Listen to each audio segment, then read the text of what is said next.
चलिए हम लोग लास्ट लेक्चर ऑप्टिक्स का लेक्चर नंबर 7 लेते हैं, जिसमें जितना पढ़ाया गया है उसके कुछ क्वेश्चंस अभी भी मिसलेनियस क्वेश्चन या लेंस के क्वेश्चन रह गए हैं, तो उनको अपने कंप्लीट करते हुए हम लोग जो हैं आगे बढ़ते हैं। इसमें हम लोगों ने क्वेश्चन नंबर 39 तक किया था। अब क्वेश्चन नंबर 43 पे आते हैं। क्वेश्चन नंबर 43 क्या है? One end of a cylindrical glass rod mu equal to 1.5 of radius 1 centimetre is rounded in the shape of a hemisphere, full stop. The rod is immersed in water, bracket में mu equal to 4/3, and an object is placed in water along the axis of rod at a distance of 8 centimeter from the rounded edge. Locate the image of the object. Okay. 43 number question. हमको cylindrical rod दिए हुए, cylindrical rod में इसका refractive index हमें दिया हुआ है mu equal to 1.5 और रेडियस इसकी 1 सेंटीमीटर है और वाटर में रखा गया, मतलब इधर म्यू इक्वल टू 4/3 है। अब आगे क्या दिया हुआ है? Object is placed in water along axis at A distance. Object यहाँ पे रखा है और ये इसका पोल हो गया। ऑब्जेक्ट यहाँ पे रखा और ये डिस्टेंस हमें दे रखी है 8 सेंटीमीटर। ये डिस्टेंस दे रखी है 8 सेंटीमीटर। तो हमने क्या पढ़ा था?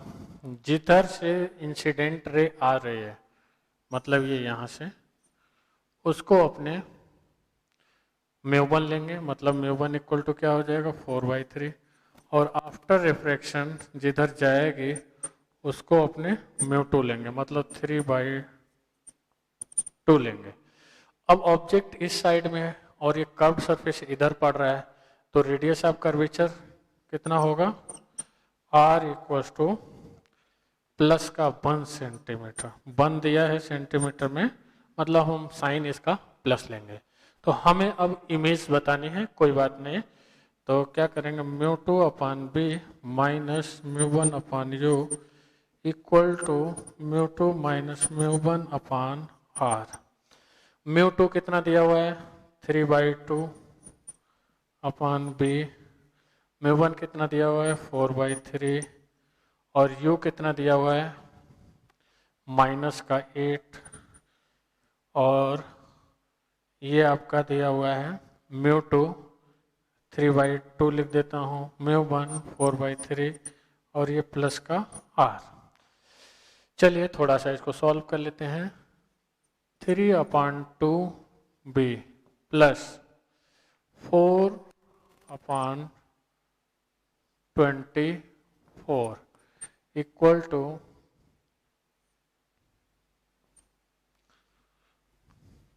9 माइनस 8। एलसीएम ले गए इधर, एलसीएम 6 आ जाएगा और ये 2 3 जा 6, 3 × 3 9 माइनस 8, मतलब 3/2b plus equal to 1/6 minus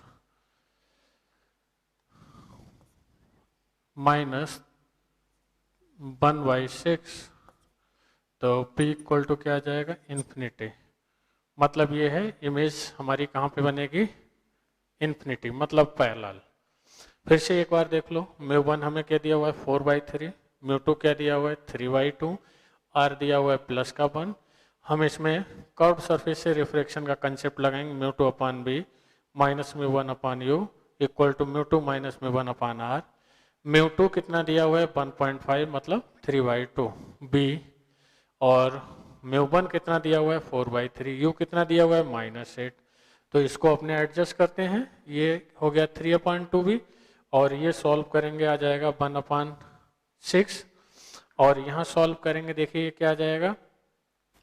ये भी आ जाएगा 1/6। तो कुल मिला के b इक्वल टू आ जाएगा इन्फिनिटी।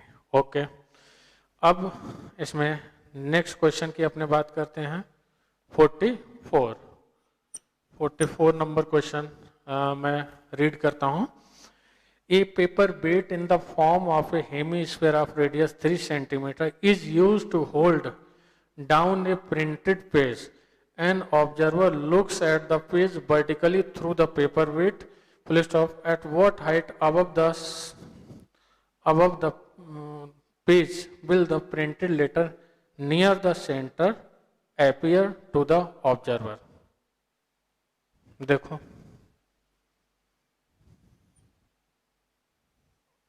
ये पेपर वेट है हेमिस्फीयर, हमसे उस लेटर की बात कर रहा है जो नियर टू सेंटर है। तो उस लेटर से जितनी भी रे निकलेंगे वो सब रेडियस के अलॉन्ग निकलेंगे, मतलब नॉर्मल के अलॉन्ग निकलेंगे। तो हम लोगों ने पढ़ा हुआ होता है कि जो भी रे नॉर्मल के अलॉन्ग जाती हैं उन रे में कोई रिफ्रैक्शन नहीं होता है, उनके रे के पाथ में कोई चेंज नहीं आता है। जब रिफ्रैक्शन नहीं होगा तो प्रिंटेड लेटर की इमेज हमें वहीं पे दिखाई देगी जहां पे ऑब्जेक्ट, मतलब हम ये बोल सकते हैं प्रिंटेड लेटर की पोजीशन में कोई शिफ्ट नहीं होगा। ओके चलिए नेक्स्ट क्वेश्चन आते हैं 45 वाले में क्या है। 45 वाले क्वेश्चन में क्या है, solve the previous problem if the paper weight is inverted at its place so that spherical surface touches the paper.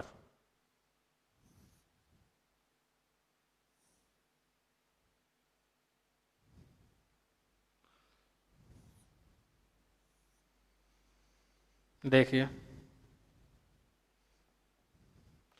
अब यहां पे क्या है, ये रिफ्रैक्शन फ्रॉम प्लेन सरफेस हुआ।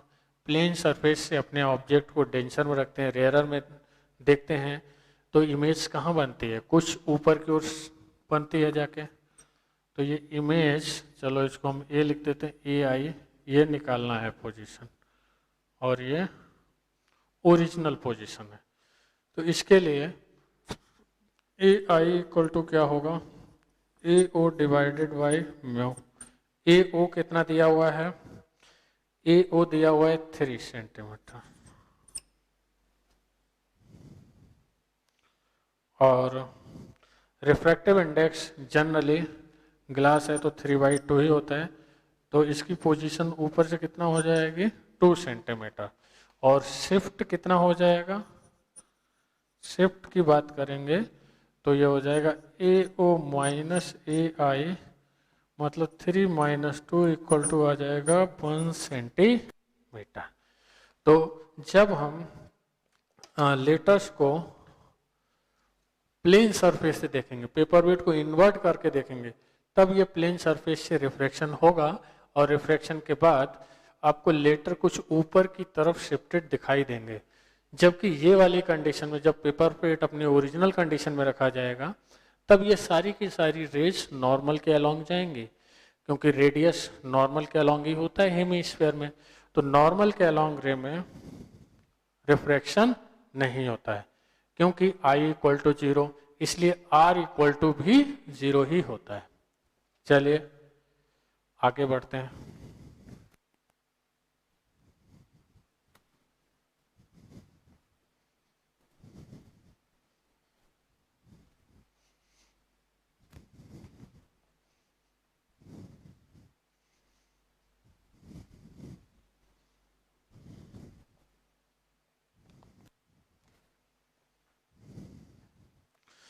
अब बात करते हैं हम लोग question number 47। The convex surface of a thin concavo convex lens of a glass of refractive index 1.5 has a radius of curvature 20 centimeter. The concave surface has radius of curvature 60. Okay. Full stop. The convex side is silvered and placed on a horizontal surface as shown in figure 18E13. Part A. Where should pin be placed on the axis so that its image is formed at the same place. Part B, if the concave part is filled with the water, bracket mu equal to 4/3, comma, find the distance through which the pin would be moved so that image of the pin again coincides with the pin. Okay चलिए,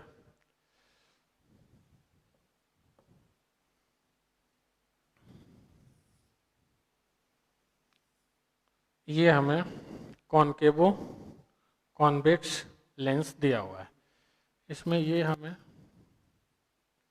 silver करके दे दिया back side. अब इसमें ये दे रखा है convex surface की radius है 20 centimetre. Convex surface has radius मतलब ये 20 सेंटीमीटर और इसकी रेडियस है 60 सेंटीमीटर।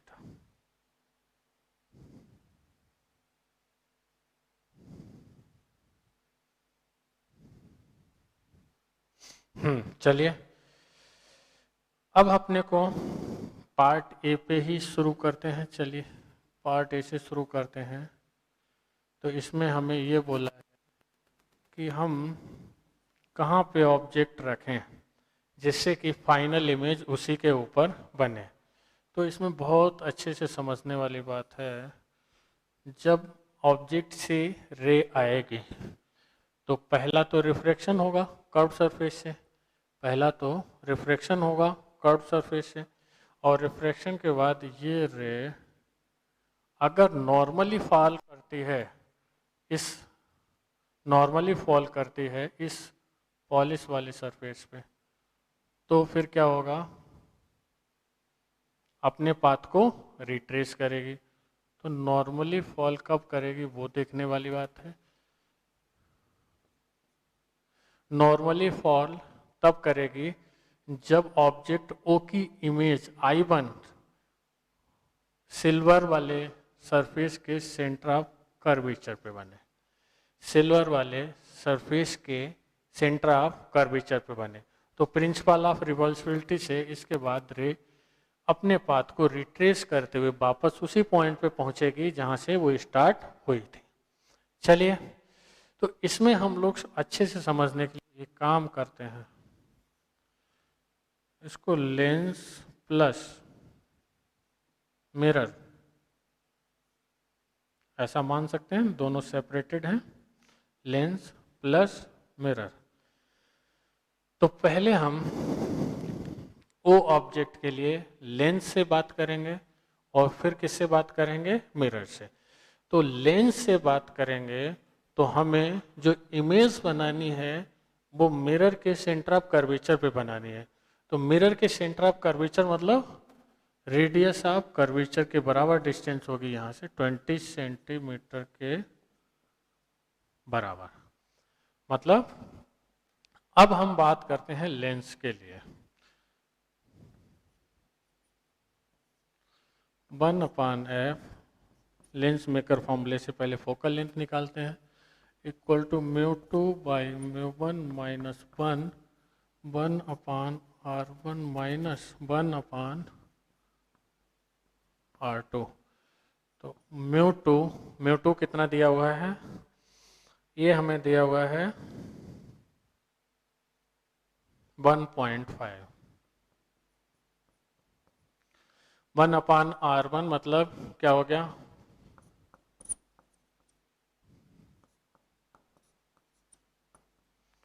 R1 हमारा फर्स्ट सरफेस जिस पे पहली बार रे गिरती, R2 मतलब सेकेंड सरफेस जिस पे दूसरी बार गिरती, जैसे यहाँ पे ये फर्स्ट और ये सेकेंड।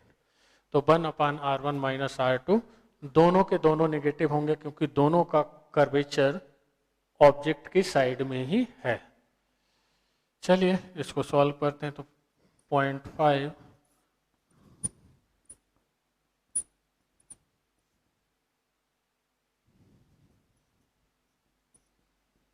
0.5 इंटू 2 मल्टीप्लाई होगा तो ये 1/60, यानी f की वैल्यू लेंस की कितनी आ जाएगी, 60 सेंटीमीटर। अब हमें ये ध्यान देना है कि जो इमेज बनानी है लेंस से वो 20 सेंटीमीटर और ऑब्जेक्ट साइड में, तो b equal to -20 centimetre. u हमें निकालना है तो इसका साइन नहीं रखना है, और फोकल लेंथ ऑलरेडी हमारी 60 सेंटीमीटर आई पॉजिटिव में। तो अब हम लेंस इक्वेशन इस्तेमाल करेंगे, 1/b minus 1/u equal to 1/f। तो 1/b की जगह पे क्या रखेंगे, -1/20 minus 1/u equal to 1/60। 1/u equal to क्या आ जाएगा, -1/20 माइनस 1/60।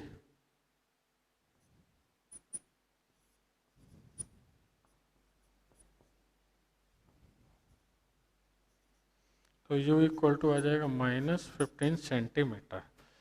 मतलब इस कंडीशन में हमें ऑब्जेक्ट को कहाँ पे रखना है, 15 सेंटीमीटर। तो 15 सेंटीमीटर पे रखेंगे तो फर्स्ट रिफ्रैक्शन के बाद जो इमेज बनेगी वो 20 सेंटीमीटर, यानी कि centre of curvature of the mirror, जो कि कॉनकेव मिरर की तरह काम करेगा। और उसके बाद जब मिरर पे रे आएगी तो वो नॉर्मली फॉल करेगी, अपने पाथ को रिट्रेस करेगी। तो प्रिंसिपल ऑफ रिवर्सिबिलिटी से जहाँ से रे आई है वहीं वापस चली जाएगी। तो फाइनल इमेज जो बनेगी ओ के ऊपर ही बनेगी। ये हमारा केस हो गया है 1। ये केस हो गया है हमारा 1। अब हम बात करते हैं दूसरे केस की। इसमें दूसरा पार्ट भी काफ़ी अच्छा है, चलिए दूसरे पार्ट की बात करते हैं।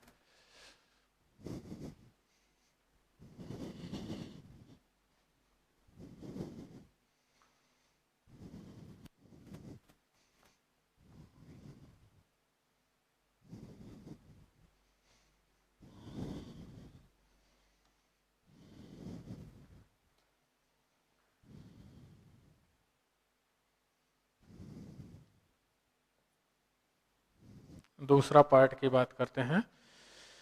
दूसरे पार्ट में ये बोला, if the concave part is filled with water mu equal to 4/3, then find distance through which the pin should be move so that image of the pin again coincides with the pin. चलिए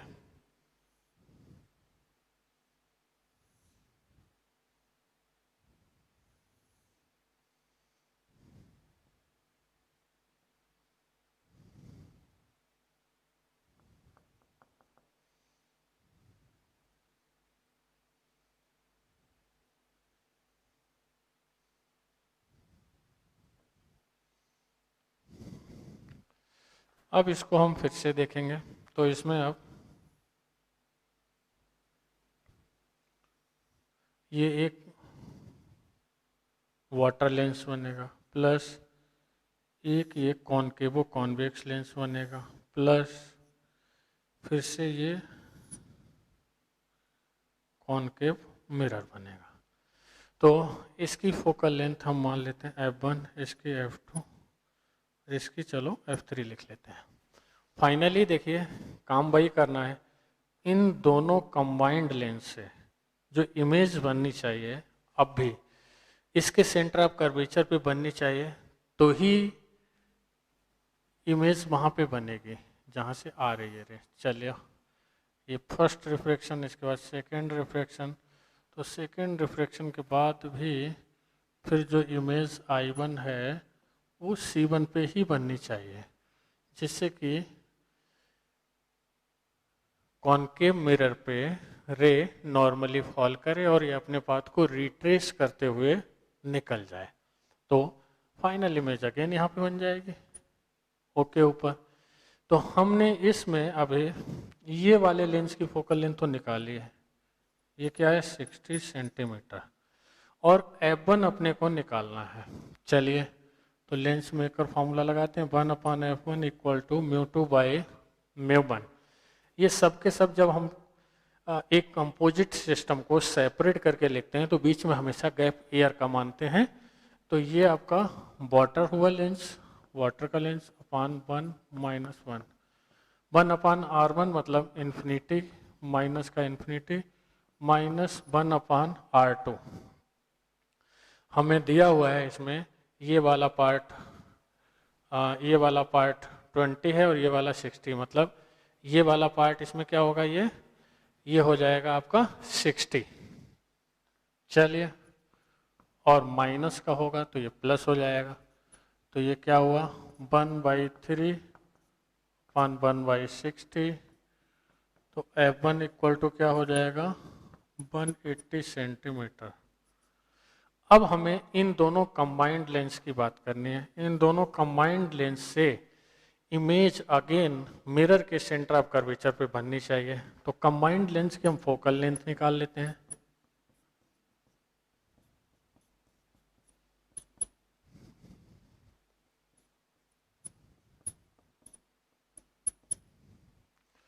तो 1/f equal to 1/80, ये 3 हो गया plus 1, तो 1/f equal to हो गया 180 divided by 4। ये f equal to आ गया 180 डिवाइडेड बाई 4, मतलब 45 सेंटीमीटर। अब इससे हमें जो इमेज बनानी है वो बनानी है C1 पे। फिर से बात करते हैं, फॉर कंबाइंड लेंस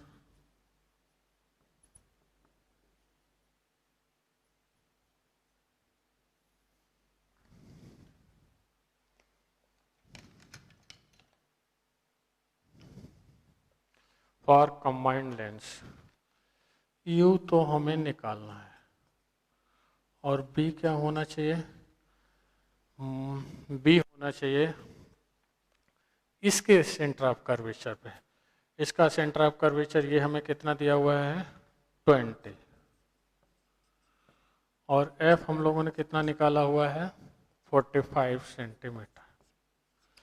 चलिए, 1/b plus 1/u, sorry lens की बात करें ना तो माइनस होता है बीच में, इक्वल टू 1/f।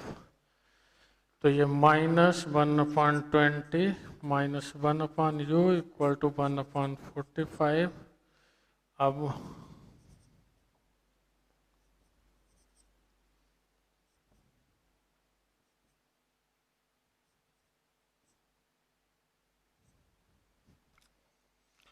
अब इसका एलसीएम लेंगे तो कितना आएगा, इसका एलसीएम 180 ही आएगा। तो u इक्वल टू आ जाएगा माइनस का 180 डिवाइडेड बाई 13 सेंटीमीटर। अब पहले क्या था 15 सेंटीमीटर, अब आया 180/13, मतलब ये 15 से तो कम है। तो शिफ्ट कितना करना पड़ेगा, शिफ्ट करना पड़ेगा 15 माइनस 180/13 सेंटीमीटर। अब एक चीज़ याद रखना है, इसमें ये काम मत कर देना 15 माइनस माइनस यानी फिर प्लस कर दो। जब भी अलजेब्रिक कैलकुलेशन करते हैं, जब हम सिंपल कैलकुलेशन करते हैं ऑप्टिक्स में, तो हमेशा ही साइन की बात नहीं करते हैं। साइन की बात तभी करते हैं जब ऑप्टिक्स वाली इक्वेशंस अप्लाई होती हैं। ऑप्टिक्स वाली इक्वेशंस मतलब आपका mirror equation, lens equation, lens maker formula हो गया, कर्व्ड सरफेस का फार्मूला हो गया, ये सब जब फार्मूले लगते हैं तब अपने प्लस माइनस साइन के साथ चीज़ें रखेंगे। सिंपल प्लस एडिशन सब्ट्रैक्शन की बात आएगी तो कभी भी साइन की बात नहीं करेंगे। चलिए, अब अपने नेक्स्ट क्वेश्चन 51 पे आते हैं। 51 क्वेश्चन क्या है, A thin lens made of material of refractive index mu3 has a medium of refractive index mu1 on one side and medium of refractive index mu3 on the other side. Full stop. The lens is biconvex and the two radii of curvature equal in magnitude capital R. Full stop. A beam of light traveling parallel to principal axis is incident on the lens. Full stop. Where will the image be formed if the beam is incident from part A, medium mu1, part B from medium mu3? देखिए, इस question में दोनों part का solution तो एक ही जैसा आने वाला है। एक ही मेथड से आने वाला है। तो हम एक पार्ट इसमें सीखेंगे और एक पार्ट आप लोग खुद लगा लेंगे। इसमें मैं पार्ट ए बता देता हूँ और पार्ट बी आप अपने से लगा लेंगे। अब इसमें प्रॉब्लम ये है, डायरेक्ट लेंस का फॉर्मूला हम अप्लाई नहीं कर सकते। क्यों नहीं कर सकते? क्योंकि इसमें दोनों साइड के मीडियम का रिफ्रैक्टिव इंडेक्स डिफरेंट है और मटेरियल का रिफ्रैक्टिव इंडेक्स अलग है। तो हमने जो लेंस मेकर फार्मूला लगाया पढ़ा है वो तभी लगता है जब दोनों साइड मीडियम सेम हो। अब मीडियम डिफरेंट है, इसलिए हम लेंस को भी कॉम्बिनेशन ऑफ कर्व सरफेस मान के चलेंगे। देखो हमने क्या दिया हुआ है, बाई कॉन्वेक्स लेंस है, ठीक।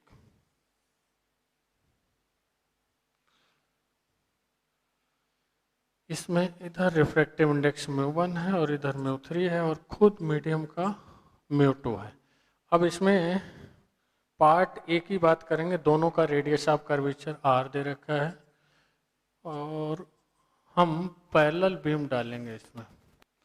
जब पैरेलल बीम डालेंगे तो पहला रिफ्रैक्शन आपका फर्स्ट कर्व सरफेस से होगा, इसके बाद दूसरी कर्व सरफेस से होगा।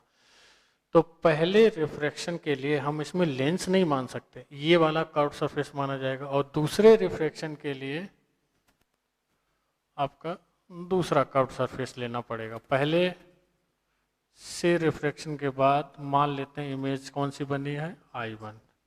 कौन सी इमेज बनी है ये, I1।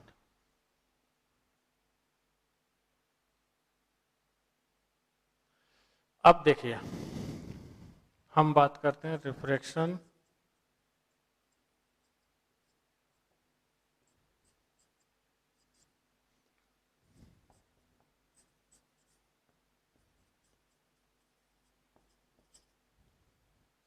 देखिए इधर से रे आ रहे हैं, इसका मतलब ऑब्जेक्ट इधर होगा, दूसरे साइड में इमेज बनेगी, दूसरे साइड में रेडियस पड़ेगी, तो इसको अपने क्या लेंगे, पॉजिटिव।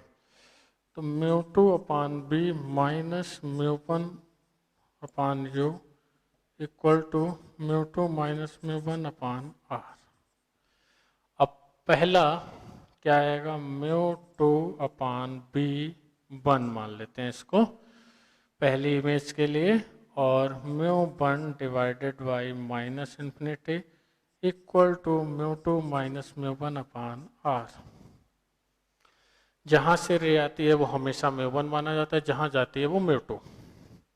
अब यहाँ से निकालेंगे अपने, तो b1 की वैल्यू क्या आएगी, μ2 r अपान μ2 माइनस μ1 आ जाएगी, μ2 r अपान μ2 माइनस μ1 हो जाएगी। चलो अब इसके बाद ये इमेज दूसरे सरफेस के लिए अगेन ऑब्जेक्ट का काम करेगी, लेकिन कैसा ऑब्जेक्ट, वर्चुअल ऑब्जेक्ट। कैसा ऑब्जेक्ट, वर्चुअल ऑब्जेक्ट। तो फिर वो रिफ्लेक्शन करा के कहीं फाइनल इमेज ये आई बनाएगा। वर्चुअल ऑब्जेक्ट के लिए यू हमेशा प्लस लेते हैं। अब बात करते हैं सेकेंड सरफेस की। सेकेंड सरफेस की बात करेंगे तो u किसके बराबर होगा, प्लस v1 के बराबर। इसमें माइनस नहीं लेना है क्योंकि ये वर्चुअल ऑब्जेक्ट है, कन्वर्जिंग रेस से मिलकर जो इमेज बनी है वो इसके लिए ऑब्जेक्ट का काम करेगी, मतलब वर्चुअल ऑब्जेक्ट है ये। तो ये प्लस μ2 r अपान μ2 माइनस μ1 और b2 निकालना है। अब यहाँ पे रेडियस ऑफ कर्वेचर आप देखेंगे, रियल ऑब्जेक्ट या जिधर से रे आ रहे हैं उसके अपोजिट ही पड़ेगी, रियल ऑब्जेक्ट साइड में पड़ेगी, तो इसको हम लेंगे माइनस। तो अब फिर से फॉर्मूला लगाते हैं, μ2 upon b minus μ1 upon you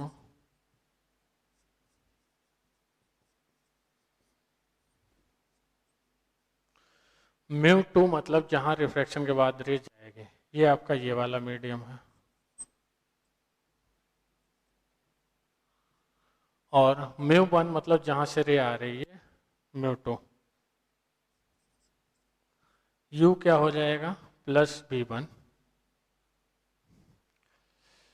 ये प्लस का b1 यहाँ पे रख देंगे, इक्वल टू μ2 की जगह μ3, μ1 की जगह पे μ2 और माइनस r।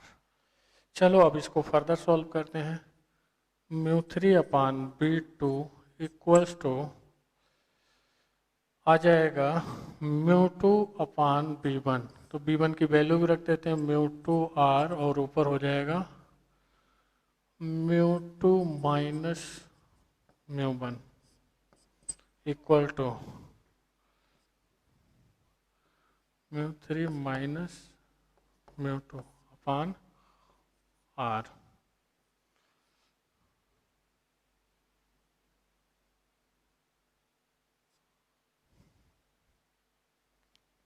अब अपने सॉल्व कर लेते हैं। μ3 अपान b2 इक्वल्स टू ये आपका आ जाएगा 1/r 2 μ2 माइनस μ1 माइनस μ3, यानी कि b2 इक्वल टू आ जाएगा μ3 इंटू r अपान 2 μ2 माइनस μ1 माइनस μ3, ये आ जाएगा।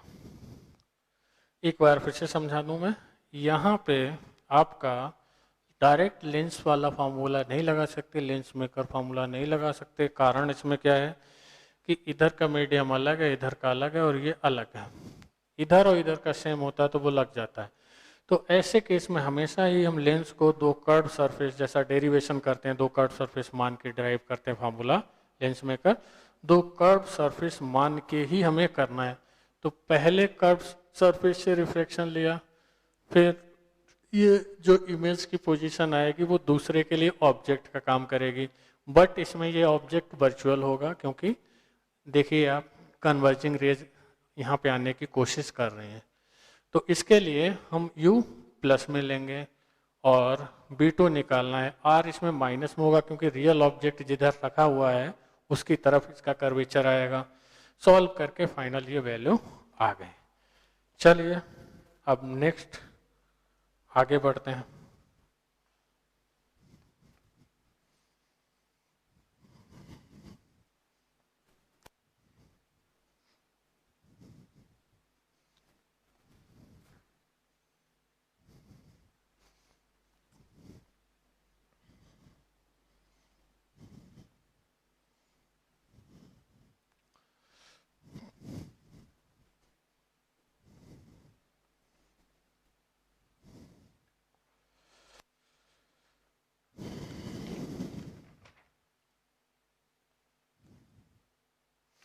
अब हम लोग क्वेश्चन नंबर 61 की बात करते हैं।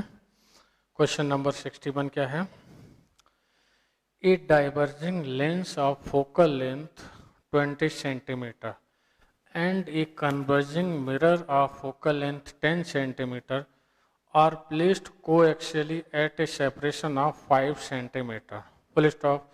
Where should an object be placed so that a real image is formed at the object itself? Okay.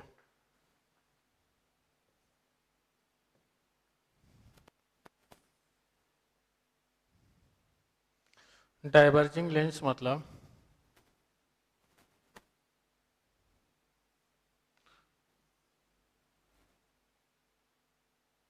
Concave lens,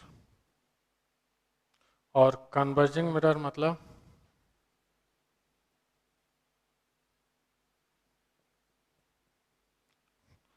concave mirror. Diverging lens की फोकल लेंथ हमें जो दी हुई है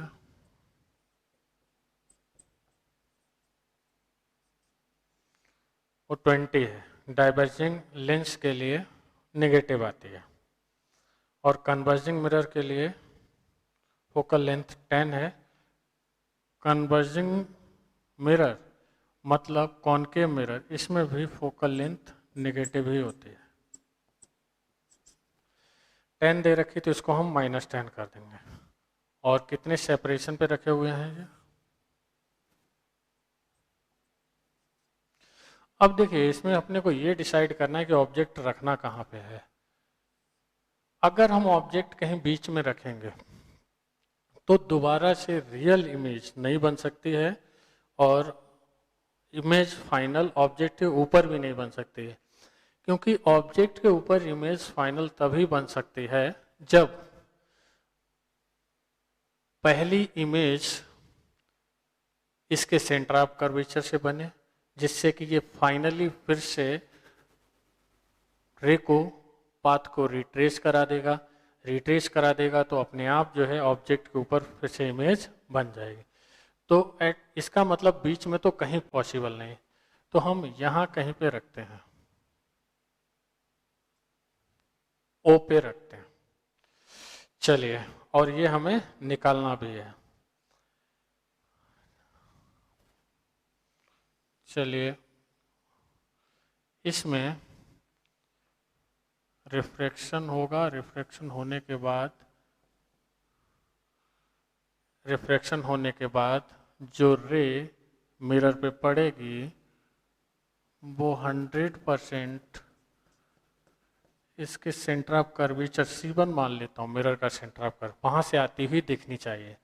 तो जिससे क्या करेगा, प्रिंसिपल ऑफ रिवर्सिबिलिटी के हिसाब से ये पाथ को रिट्रेस कराएगा, यहाँ तक वापस भेजेगा, फिर से रिफ्रैक्शन होगा, तो जहाँ से आई है रे वहीं फिर पहुँच जाएगी। मतलब ओरिजिनली ऑब्जेक्ट के ऊपर इमेज बन जाएगी। सीधी सी बात, हमने यहाँ पे ऑब्जेक्ट रखा, यहाँ से रिफ्रैक्शन हुआ, रिफ्रैक्शन के बाद इस पर नॉर्मल के अलॉन्ग रे आती है, नॉर्मल के अलॉन्ग रे आती है, मतलब इस यहाँ पे रे सेंटर ऑफ कर्वेचर से आती हुई दिखाई देती है, तो ये इस पाथ को रिट्रेस करा देगा। रिट्रेस करा देगा मतलब जहाँ से आना शुरू हुई है रे वहीं वापस भेज देगा। तो हमें जो देखने वाली बात है वो लेंस के लिए ही है। लेंस के लिए u कितना है ये मालूम नहीं, तो इसका साइन हम नहीं रखेंगे। लेंस के लिए फोकल लेंथ कितना है ये हमें दिया हुआ है -20 सेंटीमीटर। इसको चलो u1 लिख लेते हैं। और b1 कितना है, यहाँ से होनी चाहिए इसकी डिस्टेंस सेंटर ऑफ कर्वेचर पे। सेंटर ऑफ कर्वेचर पे मतलब फोकल लेंथ 10 है, तो सेंटर ऑफ कर्वेचर हो जाएगा आपका 20 सेंटीमीटर पे, यहाँ से इसके पोल से। जब यहाँ से ये 20 सेंटीमीटर है तो लेंस से क्या हो जाएगा, माइनस का 20 -5 मतलब माइनस का 15 सेंटीमीटर, माइनस का 15 centimetre. 1/b - 1/u = 1/f।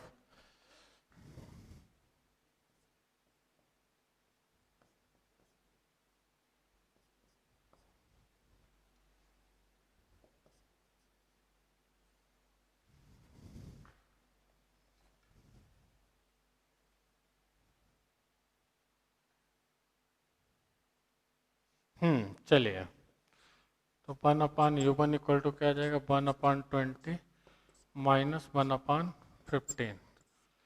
LCM लेंगे, ये 30 आ जाएगा, ये 3 2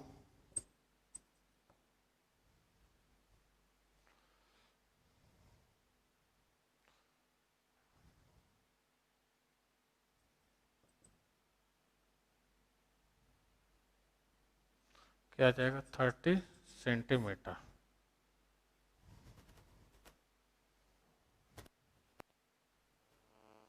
तो एक बार फिर से देख लेते हैं। देखने वाली बात यह है कि हमें फाइनल इमेज ऑब्जेक्ट के ऊपर ही बनानी है। तो जो पहली इमेज कॉनकेव लेंस से बनेगी वो इसके सेंटर ऑफ कर्वेचर बनेगी। इसका फोकल लेंथ हमें 10 दिया, इसका मतलब रेडियस ऑफ कर्वेचर इसकी कितनी होगी 20। ये गैप 5 है, तो इसका मतलब इसके लिए कितना हो जाएगा 15। तो हम लेंस के लिए बात कर लेते हैं। यू तो जैसा भी है यू को तो हम निकालेंगे ही, और फोकल लेंथ इसकी निगेटिव ही होती है, और b1 ये भी आपका निगेटिव ही होगा। और लेंस के लिए फॉर्मूला क्या होता है, 1/b - 1/u = 1/f। तो हमने इसमें b की जगह पे -15 और f की जगह पे -20 ये प्लेस कर दिया। ये प्लेस कर दिया तो इसके बाद सॉल्व करके देख लो, ये वैल्यू u1 की आ जाएगी। चलिए अब इसमें और कुछ क्वेश्चन हैं अच्छे, डिस्कशन की बात करते हैं अपने। जैसे अब बात आती है क्वेश्चन नंबर 63 की। क्वेश्चन नंबर 63 की बात आती है तो उसको भी देखते हैं क्या है।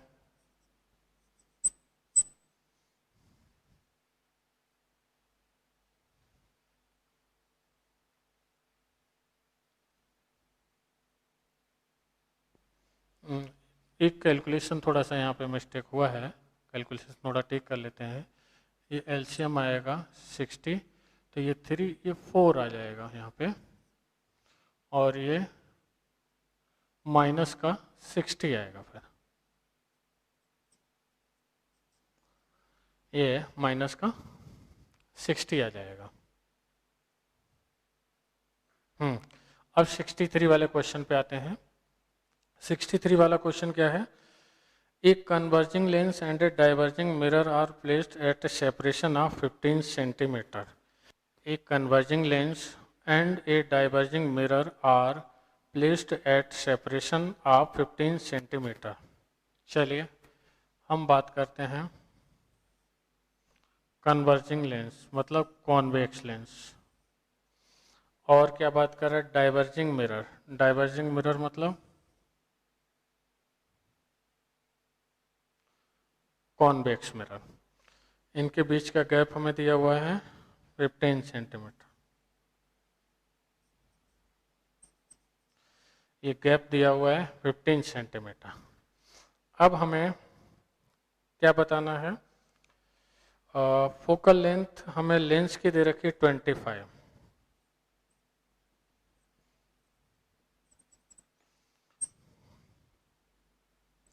और मिरर की दे रखी है 40।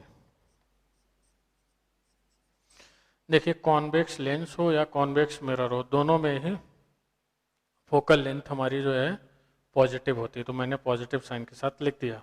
अब आगे क्या है?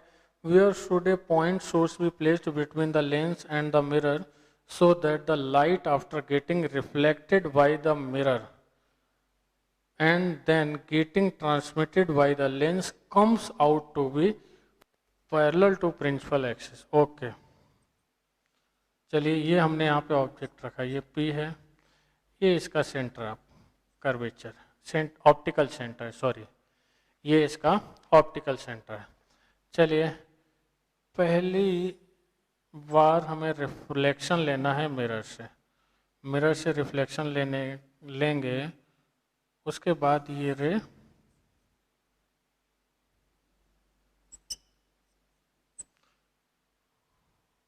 लेंस पे आएगी, और लेंस पे आने के बाद ये प्रिंसिपल एक्सिस के पैरेलल हो जाएगी। तो इसमें ये समझ में आना चाहिए कि जो पहली इमेज मिरर से बनेगी I1, वो आपका फोकस होना चाहिए लेंस का। ये लेंस का फोकस होगा, तभी जब लेंस के ऊपर रे जाएंगी तो वो कहाँ से आती हुई दिखेंगी? I1 से। तो जब फोकस पे ऑब्जेक्ट रखा जाता है तो हमेशा ही इमेज इन्फिनिटी पे बनती है। जब फोकस पे ऑब्जेक्ट रखा जाता है तो इमेज हमेशा ही इन्फिनिटी पे बनती है। चलिए फोकस पे बनेगी कि मतलब ये हो गया कि भाई यहाँ से डिस्टेंस तो आपकी 15, और फिर यहाँ से कितनी होनी चाहिए?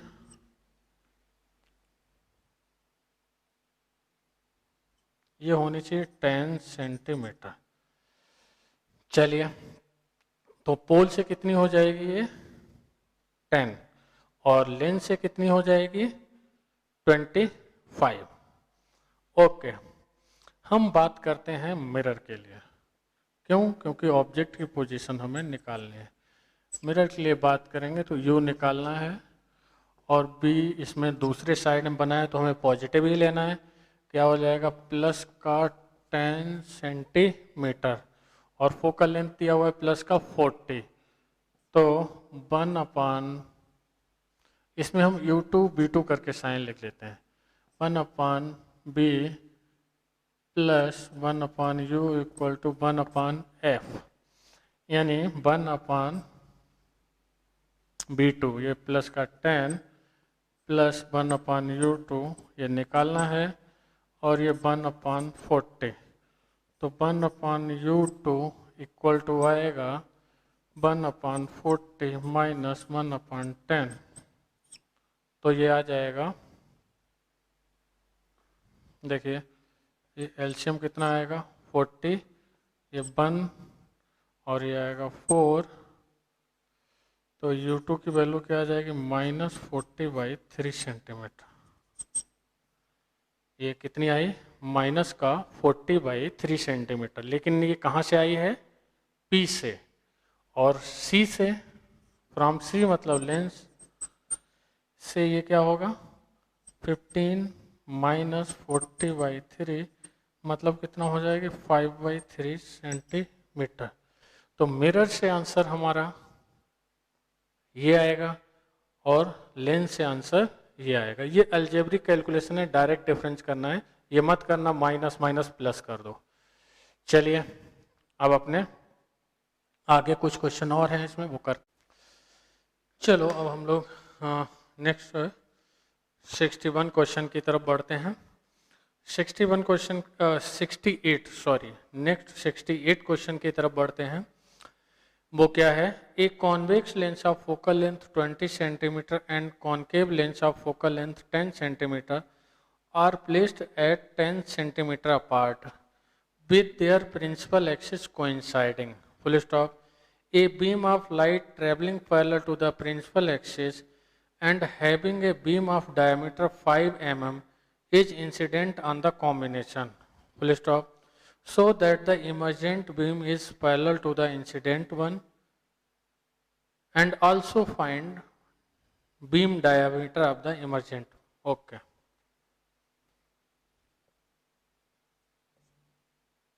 देखो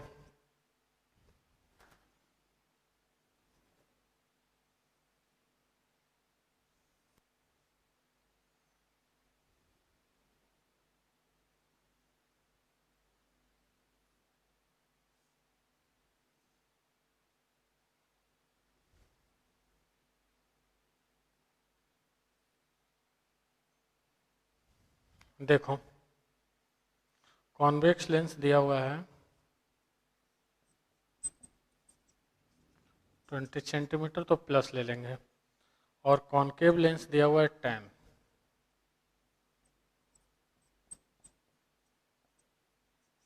-10 सेंटीमीटर। अब हमें गैप कितना दिया हुआ है 10 सेंटीमीटर, गैप कितना दिया हुआ है 10 सेंटीमीटर। अब एक बीम 5 mm डायमीटर की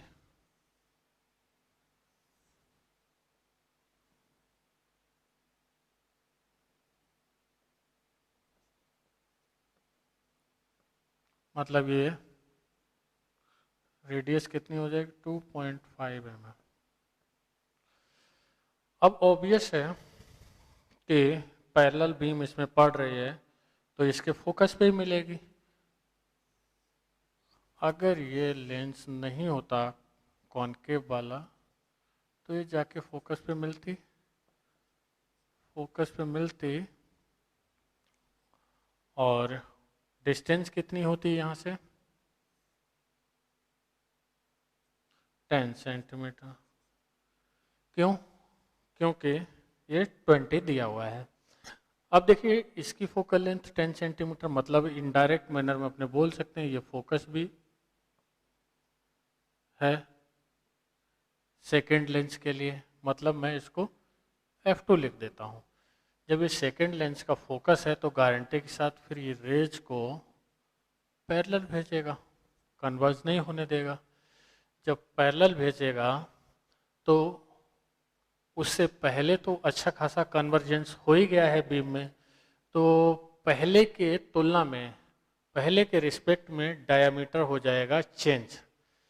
अब हम ये वाला पॉइंट लेते हैं ए वाला पॉइंट पॉइंट लेते हैं बी, और ये वाला पॉइंट लेते हैं सी, ये पॉइंट लेते हैं डी। अब ये सिमिलर ट्रायंगल यहाँ तक और एक ये सिमिलर ट्रायंगल, इसको कंपेयर करते हैं।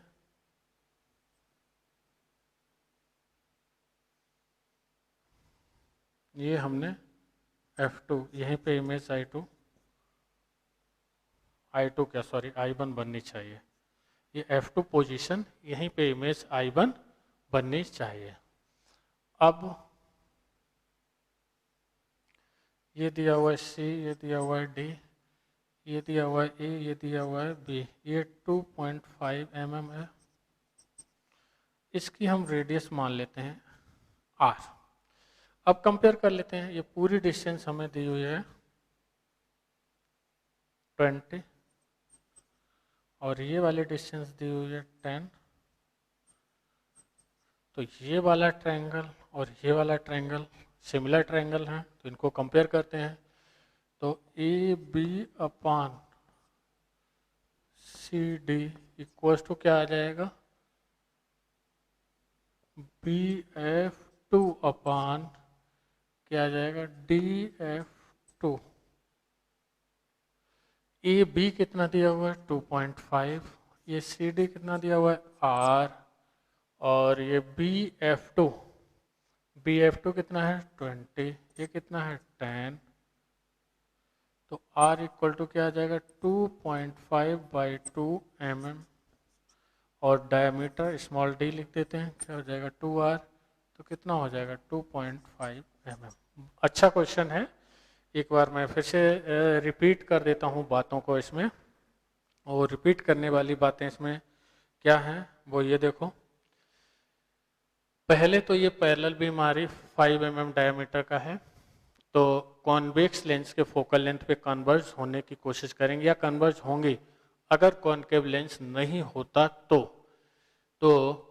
ये जो ऑब्जेक्ट है, जो इमेज है, वो ये ऑब्जेक्ट है किसके लिए, कॉन्केव लेंस के लिए। कौन सा ऑब्जेक्ट बनेगा, ये वर्चुअल ऑब्जेक्ट। क्यों, क्योंकि यहाँ पे रेज कन्वर्ज हो रही हैं, तो ये फोकस पे मिलेगा, ये ऑब्जेक्ट वर्चुअल इसके फोकस में मिलेगा, इसलिए ये रे को पैरेलल करा देगा। ये पहला पार्ट हो गया। अब पैरेलल बीम जो बाद में होगी उससे पहले अच्छा खासा कन्वर्ज हो चुकी है, तो डायमीटर पहले की तुलना में अब कम हो जाएगा। तो वो डायमीटर क्या होगा, उसके लिए हमने ये सिमिलर ट्रायंगल लगा लिया और फाइनल आंसर मिल जाएगा। अब चलिए एक दो और क्वेश्चन करते हैं इसमें।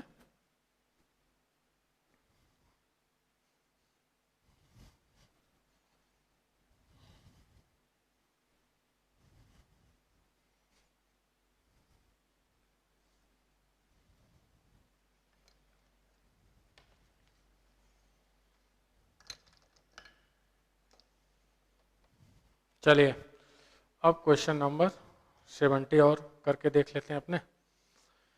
70 वाले क्वेश्चन में क्या दिया हुआ है, ए 5 mm high pin is placed at A distance of 15 centimetre from A convex lens of focal length 10 centimetre full stop. A second lens of focal length 5 centimetre is placed 40 centimetre from the first lens and 55 centimeter from the pin full stop.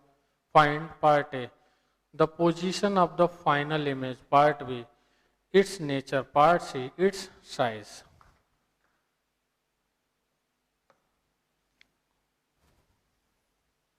चलो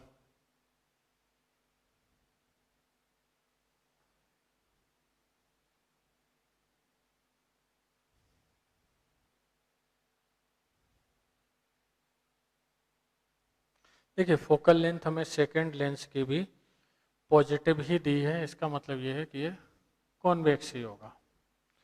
बस इसको हम F1 लिख देते हैं। F1 हमें कितना दिया हुआ है 10 सेंटीमीटर, और दूसरा ये 5 सेंटीमीटर, और बीच का गैप दिया हुआ है 40 सेंटीमीटर, और एक पिन मतलब ऑब्जेक्ट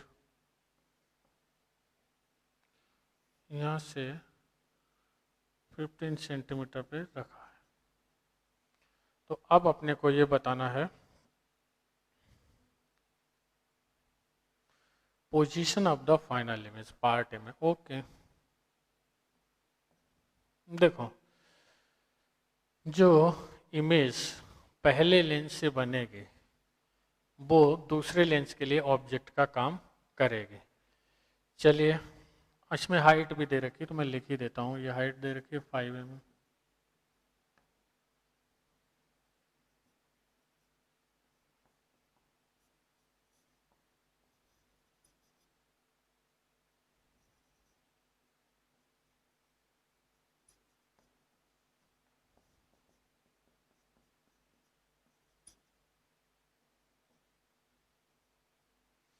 चलिए, तो 1/b minus 1/u equal to 1/f lens के लिए फॉर्मूला अप्लाई करेंगे। b की जगह पे b1 लिख देते हैं, u को -15 यानी कि तो 1/b1 इक्वल टू क्या आएगा 1/10 माइनस 1/15 इक्वल टू 33 माइनस 2। तो b1 इक्वल टू क्या आ जाएगा 30, लेकिन कहाँ से आएगा पहले लेंस के ऑप्टिकल सेंटर से, यहाँ से। चलो इसको O1 लिखता हूँ मैं और इसको O2 लिखता हूँ ऐसे।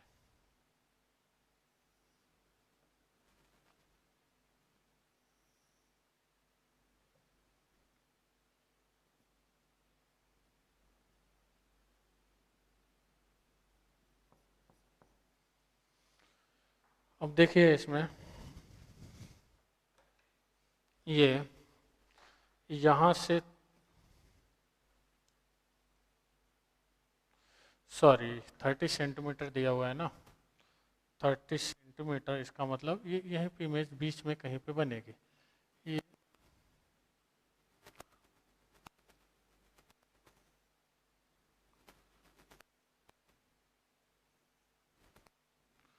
ये यहाँ पे इमेज बनेगी, ए डैश और बी डैश, ये यहाँ पे इमेज बनेगी। अब इस वाले दूसरे वाले लेंस से ये आपका 10 सेंटीमीटर है इसकी डिस्टेंस। ये इमेज दूसरे वाले ऑब्जेक्ट के लिए दूसरे वाले लेंस के लिए ऑब्जेक्ट का काम करेगी।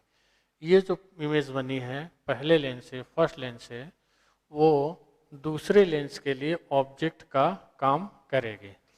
तो जब दूसरे लेंस पे आएंगे तो उसके लिए और सेकंड लेंस और second lens u equal to minus का 10 सेंटीमीटर और u क्या u2 लेते हैं इसमें और b2 निकालना है। f2 इक्वल टू क्या है प्लस का 5 सेंटीमीटर। तो 1/b minus 1/u equal to 1/f और 1/b2 लिख देते हैं प्लस 1/10 इक्वल टू 1/5। तो 1/b2 इक्वल टू 1/5 माइनस 1/10। तो b2 इक्वल टू क्या आ जाएगा प्लस का 10 सेंटीमीटर। क्या आ जाएगा प्लस का 10 सेंटीमीटर। ओके, चलो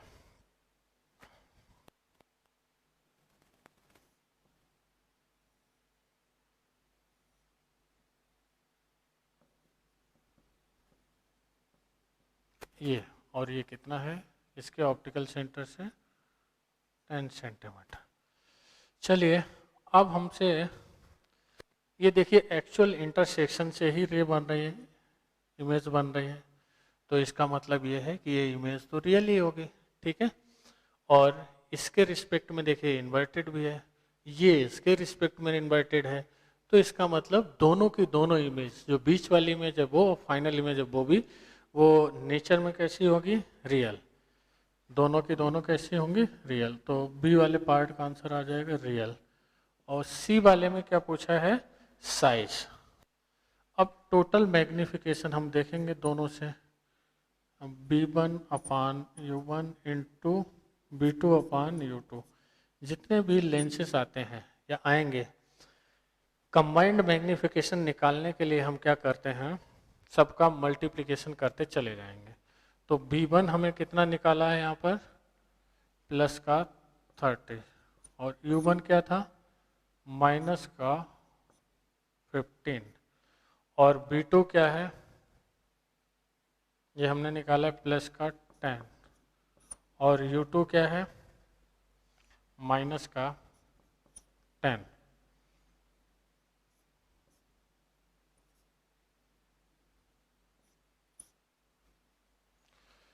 और हमें मालूम है फाइनली ये आपका आ गया है प्लस का 2 आई अपान ओ, और आई निकालना है और ये 5 mm है, तो आई इक्वल टू आ जाएगा प्लस का 10 mm। अब देखिए ये लॉजिकली भी बिल्कुल साइन सही है।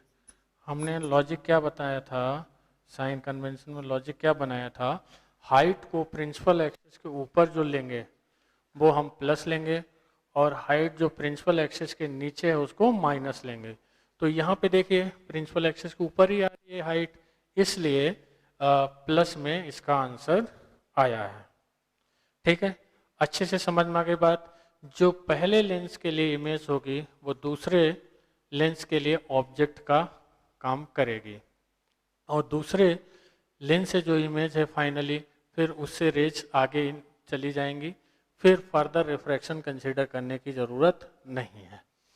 तो कंबाइंड मैग्निफिकेशन की बात होती है, तो magnification of first lens into second lens into third lens up to nth lens, हम ये बात करते हुए चले जाएंगे।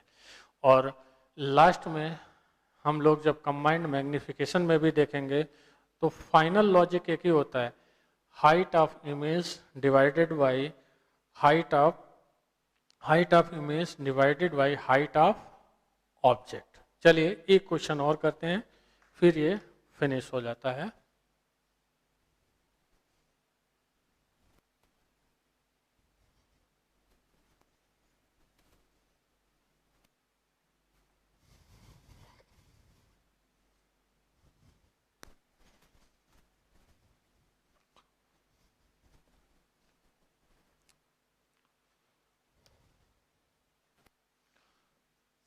सेवेंटी थ्री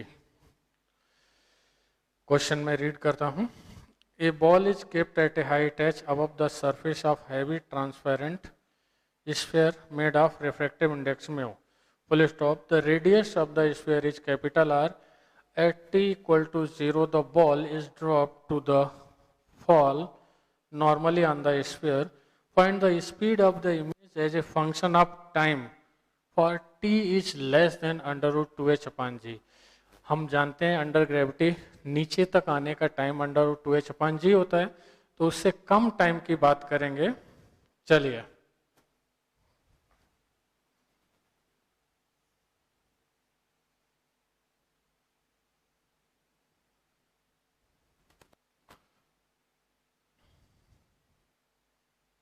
एच हाइट से ड्रॉप किया गया, ठीक है। और हमसे ये जब ड्रॉप किया गया है बॉल, तो speed u equal to 0, time t equal to 0, फिर इसमें रिफ्रैक्शन होगा कर्व सरफेस का, ये इसका पोल की तरह काम करेगा, और इसका रेडियस ऑफ कर्वेचर इधर आएगा, और रिफ्रैक्टिव इंडेक्स म्यू दिया हुआ है। हमें टाइम t में मालूम है ये कितना हाइट कवर करके आएगा, 1/2 GT²। अब इसकी डिस्टेंस यहाँ से मतलब स्फीयर का जो पहला रिफ्रैक्टिंग सरफेस है उसके पोल से कितनी होगी, वो अपने काम की रहेगी। तो पोल से ये डिस्टेंस कितनी होगी, x, और ये हम बात करते हैं time t equal to T. तो x को क्या लिखेंगे, h माइनस 1/2 GT², ये x आ गया। ठीक है, अब अपने को फाइंड क्या करना है, फाइंड अपने को करना है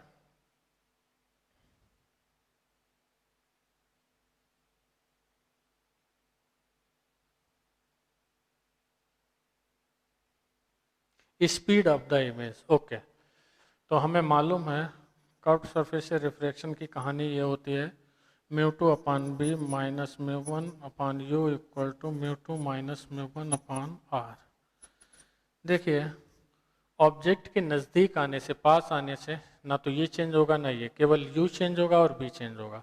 तो हम डिफ्रेंशिएट करते हैं इसको, तो ये क्या आ जाएगा, μ2 माइनस μ2 b² इंटू dv/dt, और ये -1/u² आएगा तो प्लस हो जाएगा यहाँ पर, और μ1 जैसा है वो वैसे ही बने रहेगा, du/dt इक्वल टू क्या आ जाएगा, 0।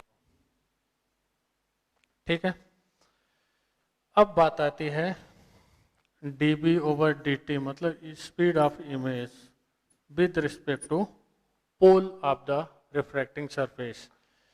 ये आ जाएगी आपकी, देखिए dv/dt इक्वल टू आ जाएगी b²/u² इंटू, ऊपर आपका क्या रहेगा μ1 और नीचे क्या रहेगा μ2 इंटू du/dt। हम इसको और थोड़ा सही तरीके से लिखते हैं, dv/dt मतलब स्पीड ऑफ इमेज b/u का होल स्क्वायर μ1/μ2, और ये speed of image.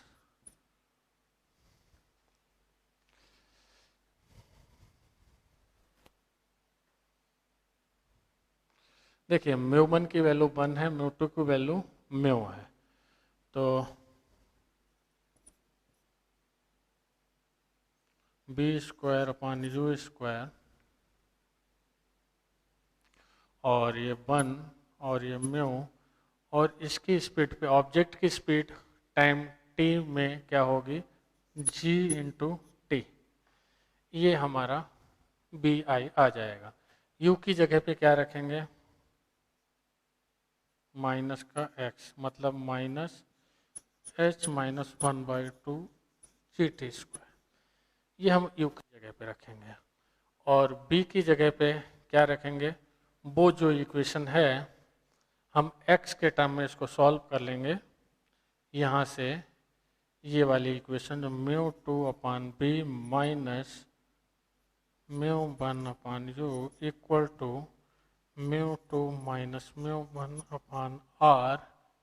Radius of curvature को पॉजिटिव ही लेना था क्योंकि ऑब्जेक्ट इधर है और रेडियस ऑफ कर्वेचर उसके अपोजिट पड़ेगी।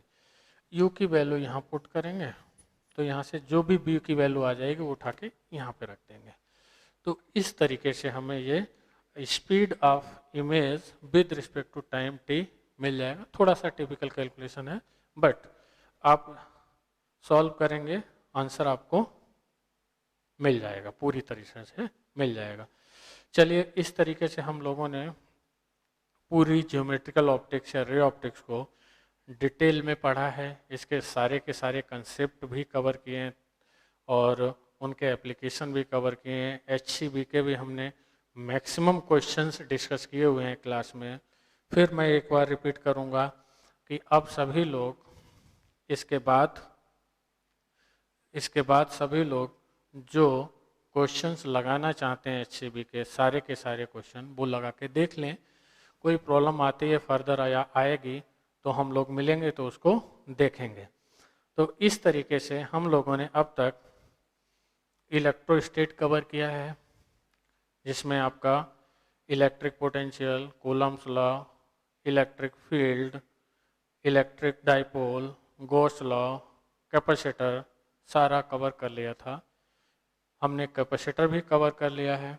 इसके बाद ये रे ऑप्टिक्स भी पूरा कवर कर लिया है। और इसके बाद हम लोग जितना आप लोगों को सिखाया गया है अब तक क्लास में, जो सिखाया जा चुका था उसका हम लोगों ने जेई वाला और एडवांस वाला पार्ट अच्छे से कवर अप कर लिया है। तो अब हम लोग जो है 11th वाले पार्ट जो छूटे हुए पार्ट हैं उस पे चलेंगे। जैसे 11th का हीट एंड थर्मोडायनेमिक्स वाला पार्ट छूटा हुआ है उस पे जाएंगे, इसके बाद फ्लूइड वाला छूटा हुआ है उस पे जाएंगे, और रोटेशनल मोशन 11th वाला भी हम लोग जब फिजिकल क्लास स्टार्ट होगी उसी टाइम डिस्कस करेंगे, क्योंकि रोटेशनल मोशन में ढेर सारे ऐसे डाउट्स आएंगे आमने सामने होने पे जो ना आपको पता होते हैं ना हमें पता होते हैं। तो इसलिए हम लोग रोटेशनल मोशन आमने सामने मिलने पे करेंगे। तो ओके, अच्छे से पढ़िए, best of luck, thank you.